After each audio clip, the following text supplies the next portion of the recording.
So it's time for us to talk about one of Samsung's best phone that ever came out, the Samsung Galaxy S8. This phone from 2017, wait, that particular year was a very good one because we had the iPhone X, we had the Google Pixel, and a ton of other incredible devices. And the Samsung Galaxy S8 is one of the phones that came out the earliest in that particular year. So it's approaching its like sixth year, which is insane.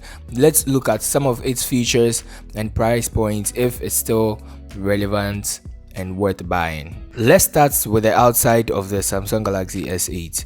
We got a 5.8 Super AMOLED display on the front of this phone. It's a 1440p panel, which is very good. There's absolutely no way that you can see individual pixels on this phone.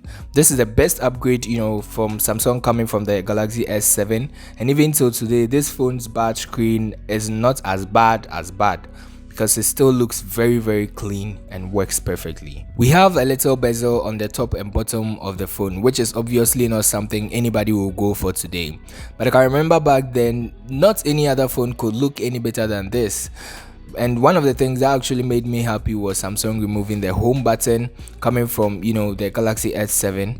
And right after seeing this, I knew Samsung was definitely going to take away those bezels at the top and bottom. It actually happened on the Galaxy S10, though it didn't happen on the S9, but it happened on the S10. Now you have a USB-C and a headphone jack and up to a 64GB expandable memory slot, and was just 155 grams with 8mm thickness. The Samsung Galaxy S8 had a glass back with one camera setup, a fingerprint sensor, and also came with curved edges on the back as well as the front. And guys, trust me on this, the overall body of this phone still feels like a very expensive and premium phone. Now the camera. This is probably not the best camera, but it is equipped with a single 12MP wide angle camera on the back and an 8MP wide angle camera on the front. I personally still love the way the camera on the back performs.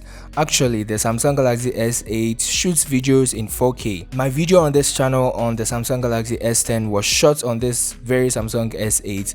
I've left the link down there in the description, you can check it out. Now in terms of software, this is one of my biggest disappointments because I feel like the Samsung Galaxy S8 could have had the One UI 4, but this thing stopped at One UI 1. It started off on Android 7 and ended up in Android 9, which is quite not impressive because the iPhone X also came out in the same year, but Apple still supports it.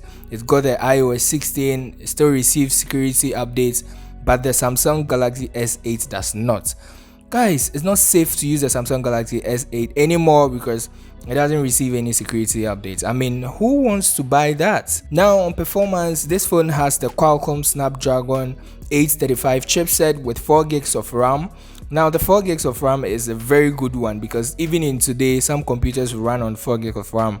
So in today's perspective, 4GB of RAM still holds up very well and can do so much. You can actually load up lots of applications, play games at the same time, and the phone will still run smoothly.